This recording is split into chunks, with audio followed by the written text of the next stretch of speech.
Pagi, siang, sore, dan malam. Kami dari tim trainer pada training kali ini. Perkenalkan, saya Sekalium Sujiswari sebagai trainer 1. Perkenalkan, saya Cici Anggriani Mangunsong sebagai trainer 2. Saya Shani Dianaura sebagai trainer 3. Saya Cynthia Caroline sebagai trainer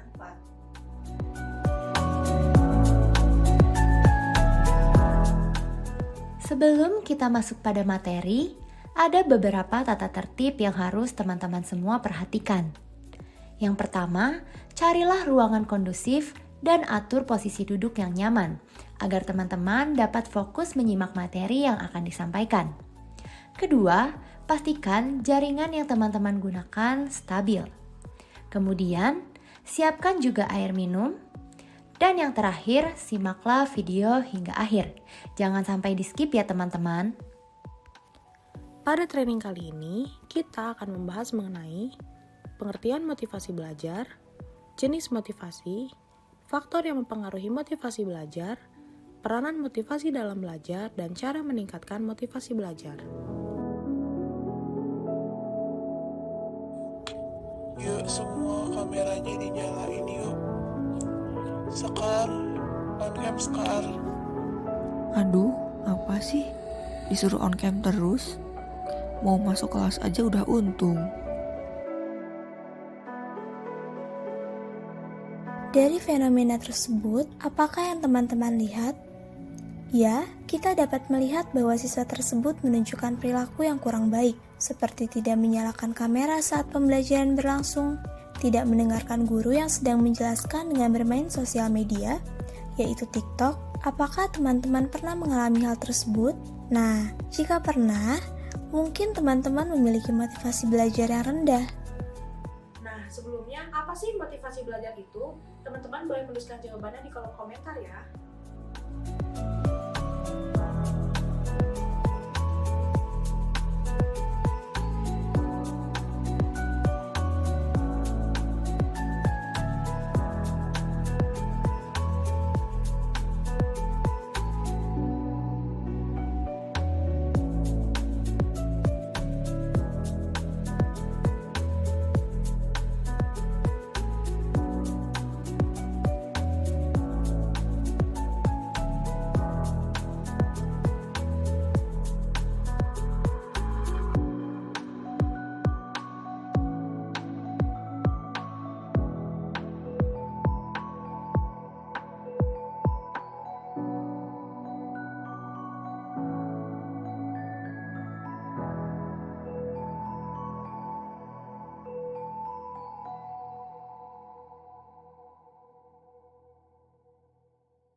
Motivasi adalah keadaan internal yang membangkitkan, mengarahkan, dan memelihara perilaku.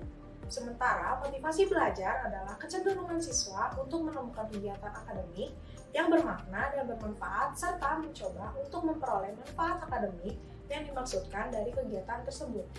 Motivasi merupakan suatu dorongan yang membuat orang bertindak atau berperilaku dengan cara-cara motivasi yang memacu pada sebab munculnya sebuah perilaku, seperti faktor-faktor yang mendorong seseorang untuk melakukan atau tidak melakukan sesuatu. Motivasi dapat diartikan sebagai kehendak untuk mencapai status, kekuasaan, dan pengakuan yang lebih tinggi bagi setiap individu. Motivasi justru dapat dilihat sebagai dasar untuk mencapai sukses pada berbagai segi kehidupan melalui peningkatan kemampuan dan kemauan. Dalam kegiatan belajar, motivasi sangat diperlukan untuk membangkitkan gairah belajar siswa, sehingga kegiatan belajar dapat berjalan dengan baik. Adapun pengertian motivasi belajar menurut Sardiman adalah keseluruhan daya penggerak di dalam diri siswa yang menimbulkan kegiatan belajar, yang menjamin kelangsungan dari kegiatan belajar dan memberikan arah pada kegiatan belajar, sehingga tujuan yang dikehendaki oleh subjek belajar itu dapat tercapai. Di samping itu, Una mengatakan bahwa motivasi belajar merupakan dorongan internal dan eksternal pada siswa-siswa yang sedang belajar untuk mengadakan perubahan tingkah laku, pada umumnya dengan beberapa indikator atau unsur yang mendukung. Selanjutnya kita akan membahas mengenai jenis-jenis motivasi. Motivasi terbagi menjadi dua, yaitu motivasi intrinsik dan ekstrinsik.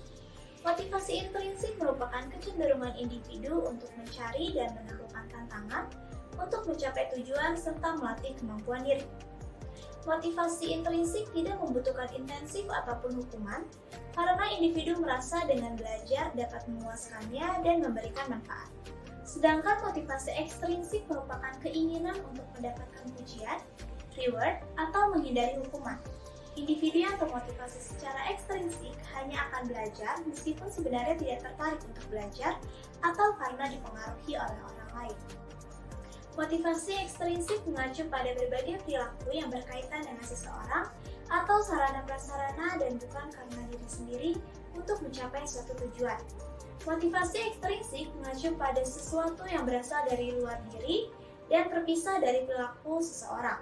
Faktor yang mempengaruhi motivasi ekstrinsik individu antara lain harapan keluarga, harapan guru, uang, dan teman. Motivasi intrinsik sangat berbeda dengan motivasi ekstrinsik. Motivasi intrinsik mendorong individu untuk mengembangkan kemampuannya, sedangkan motivasi ekstrinsik merupakan pembuktian kemampuan individu. Siswa sebaiknya lebih mengembangkan motivasi intrinsik karena motivasi intrinsik adalah prediktor kerja yang lebih kuat dalam jangka panjang dibandingkan dengan motivasi ekstrinsik. Motivasi intrinsik dapat ditingkatkan dengan menetapkan tujuan, mengembangkan rasa ingin tahu, dan memiliki kontrol yang lebih besar atas diri dan lingkungan, sehingga dapat menentukan tujuan. Nah, sekarang waktunya untuk kuis. Apa motivasi yang sebaiknya dikembangkan oleh siswa dan berikan alasannya? Saya akan beri waktu untuk teman-teman jawab di kolom komentar ya.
Selanjutnya kita akan membahas faktor motivasi.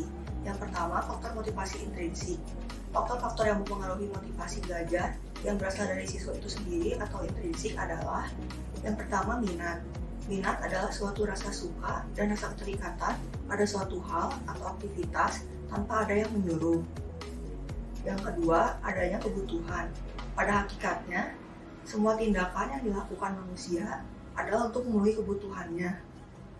Oleh sebab itu, kebutuhan dapat dijadikan salah satu faktor motivasi belajar. Yang ketiga, aspirasi atau cita-cita. Kehidupan manusia tidak akan lepas dari aspirasi atau cita-cita. Aspirasi atau cita-cita dalam belajar merupakan tujuan hidup siswa. Hal ini merupakan pendorong bagi seluruh kegiatan belajar siswa. Yang kedua, faktor motivasi ekstrinsik. Faktor-faktor yang mempengaruhi motivasi belajar yang berasal dari luar individu atau ekstrinsik adalah yang pertama, hadiah.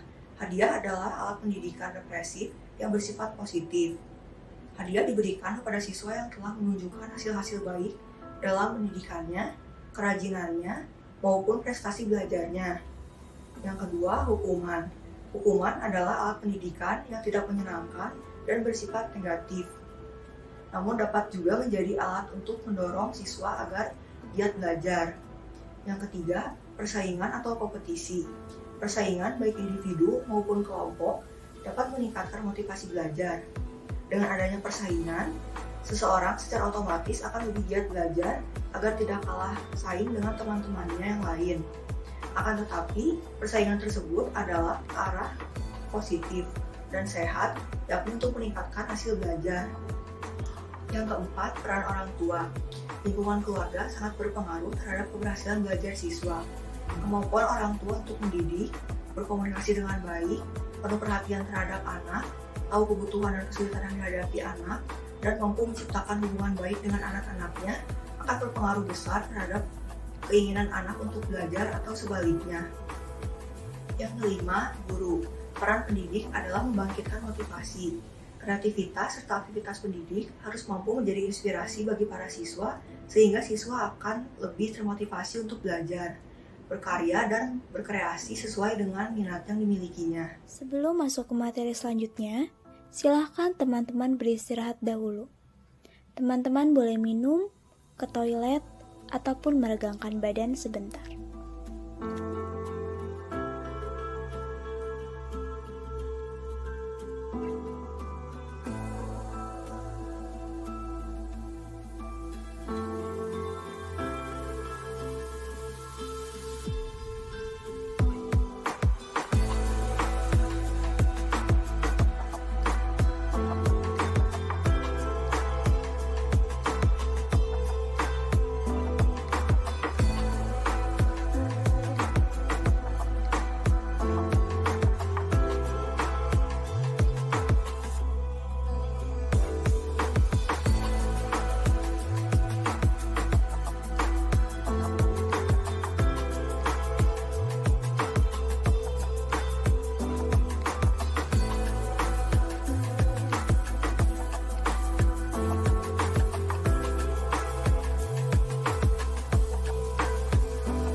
Baik, setelah istirahat sejenak, pasti teman-teman udah siap untuk mendengarkan kembali materi yang akan kami sampaikan, bukan?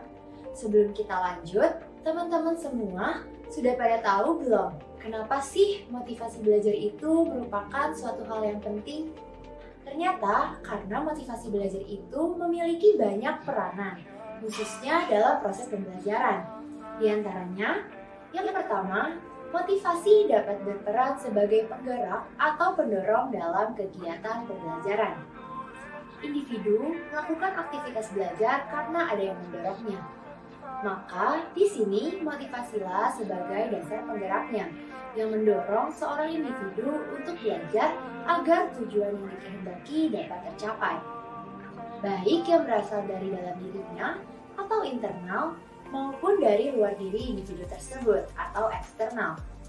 Sesuatu yang dikerjakan karena adanya motivasi akan membuat seorang individu senang dalam mengerjakannya. Bila seseorang sudah termotivasi untuk belajar, maka dia akan melakukan aktivitas belajar dalam rentang waktu tertentu. Yang kedua, yaitu memperjelas tujuan pembelajaran. Motivasi berkaitan dengan sesuatu ke arah perwujudan tujuan atau cita-cita. Tanpa ada tujuan atau cita-cita, maka tidak akan ada motivasi seseorang. Oleh sebab itu, motivasi sangat berperan penting dalam mencapai hasil pembelajaran seseorang menjadi optimal.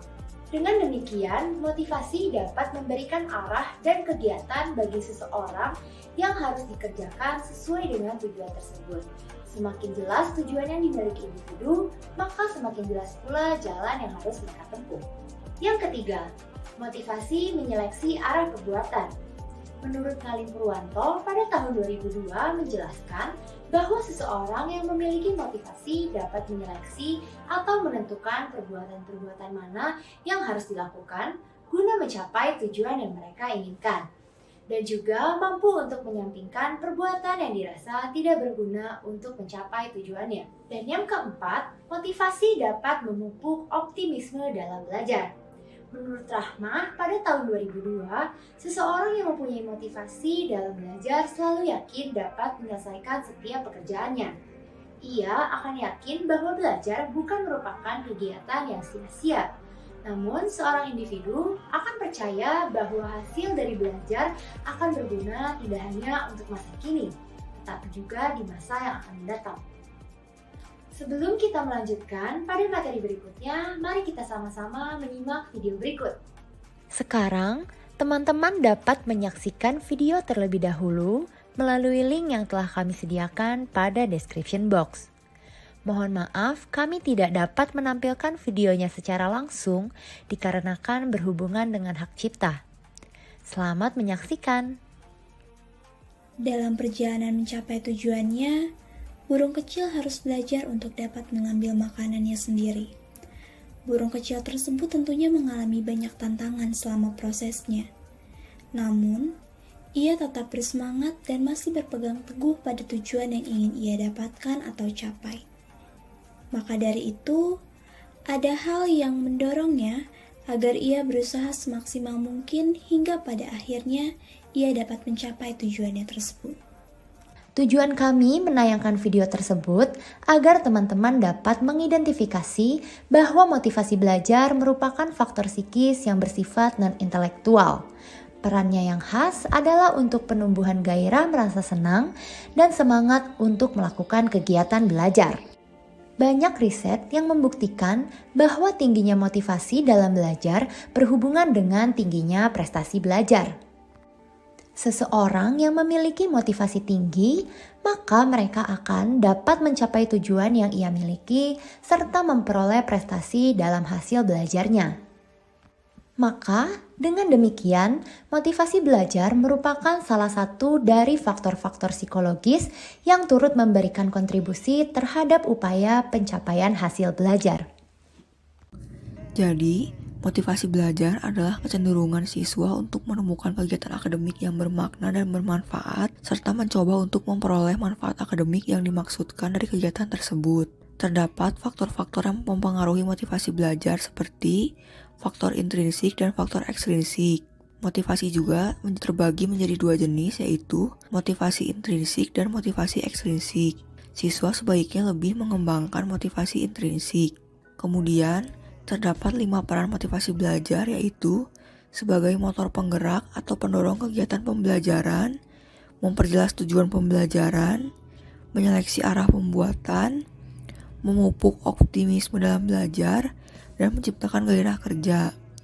Serta terdapat 8 cara untuk meningkatkan motivasi belajar. Beberapa saran dari Klaus Meyer yang penting diperhatikan dalam konteks strategi meningkatkan motivasi belajar secara individual, antara lain, yang pertama, mengerjakan tugas tepat waktu dengan usaha sendiri secara baik atau membahas tugas dengan kelompok. Yang kedua, melakukan kunjungan ke rumah teman, senior, atau guru untuk mendapatkan masukan. Selanjutnya yang ketiga, memperbaiki tugas dengan senang hati. Keempat, memiliki rasa tanggung jawab atas keberhasilan belajarnya. Yang kelima, belajar secara mandiri. Misalnya, saat guru berhalangan untuk hadir di kelas, teman-teman dapat membaca buku atau berdiskusi dengan teman yang lainnya.